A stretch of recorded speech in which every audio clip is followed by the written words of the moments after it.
Sorti en 1977, il s'est lancé dans une odyssée qui s'étendrait sur des décennies, repoussant les limites de l'exploration et changeant à jamais notre compréhension du cosmos. Ce vaisseau spatial intrépide, avec ses salutations dorées du disque terrestre, continue de transmettre des données inestimables sur les mystères de l'espace lointain. Mais ce qu'il a récemment capturé a laissé les scientifiques émerveillés, soulevant plus de questions que de réponses. Mais qu'est-ce que Voyager 1 a découvert exactement récemment? Est-ce vraiment une preuve de vie extraterrestre, un phénomène cosmique qui défie notre compréhension de la physique, ou peut-être une porte d'entrée vers un tout nouveau domaine d'existence? Rejoignez-nous dans cette expédition passionnante dans l'inconnu alors que nous nous embarquons pour un voyage de découverte et essayons de démêler ce que Voyager 1 vient de découvrir au-delà des limites de notre système solaire. À l'été 1977, le Jet Propulsion Laboratory de la NASA a lancé 2 fusées Titan et Centaur. À bord de ces navires se trouvaient 2 étonnantes sondes jumelles connues sous le nom de Voyager 1 et Voyager 2. Le plan était que ces sondes jumelles étudient Jupiter, Saturne et leurs grandes lunes pendant 5 ans. Remarquablement, même après presque 45 ans, la NASA est toujours en contact avec les 2 sondes. Ils reçoivent régulièrement des instructions et des données via un réseau spatial profond, faisant de Voyager la mission spatiale la plus longue de l'histoire. Après avoir atteint ses objectifs principaux en seulement 4 ans, la NASA a décidé de prolonger la mission de Voyager. Le nouveau plan comprenait l'exploration de Neptune et Uranus, 2 planètes très éloignées.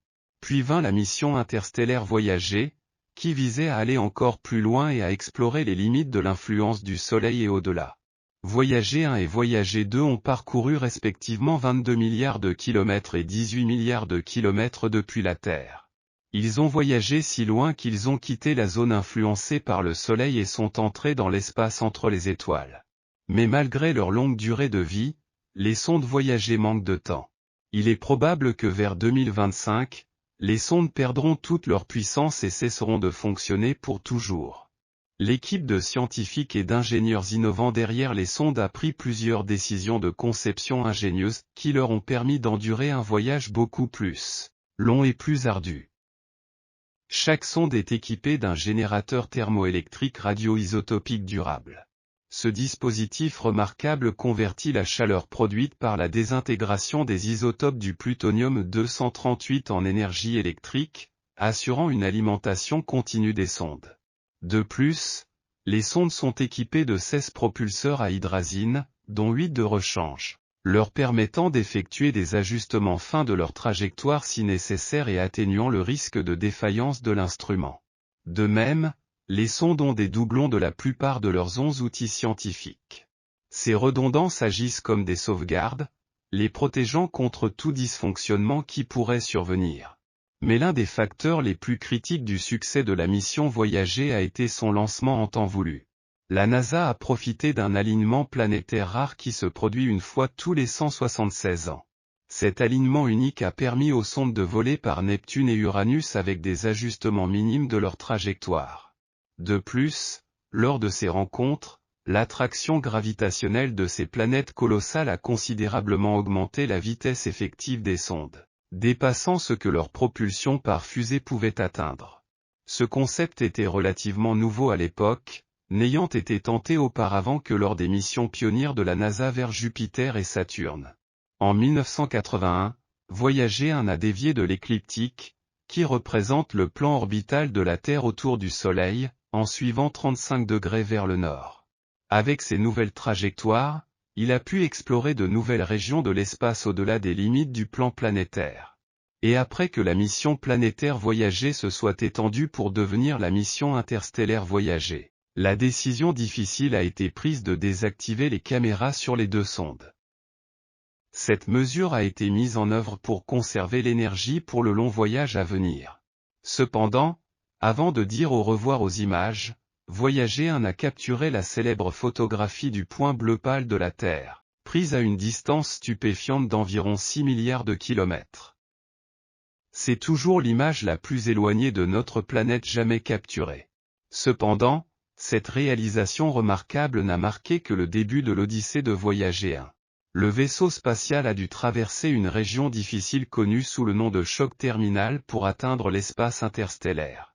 Dans cette zone, de formidables vents solaires se déplaçant à des vitesses hypersoniques entrent en collision avec les forces opposées du vent interstellaire, créant une résistance intense que Voyager 1 et sa sonde sœur ont dû surmonter. Une fois que Voyager 1 a passé le choc terminal, il s'est aventuré dans l'héliosphère, une région où les vents solaires ralentissants deviennent plus denses et plus chauds.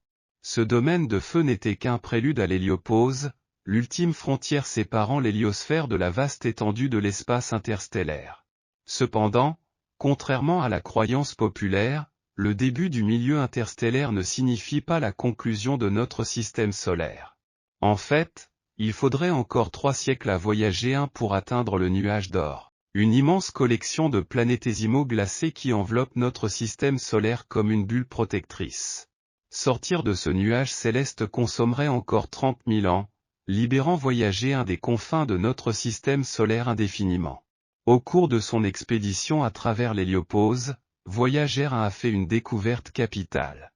Il est tombé sur un phénomène remarquable connu sous le nom de courant héliosphérique, ou le champ magnétique du Soleil, tournant dans des directions opposées à ses pôles nord et sud, a généré des ondulations similaires aux ondulations formées par une pierre jetée dans l'eau.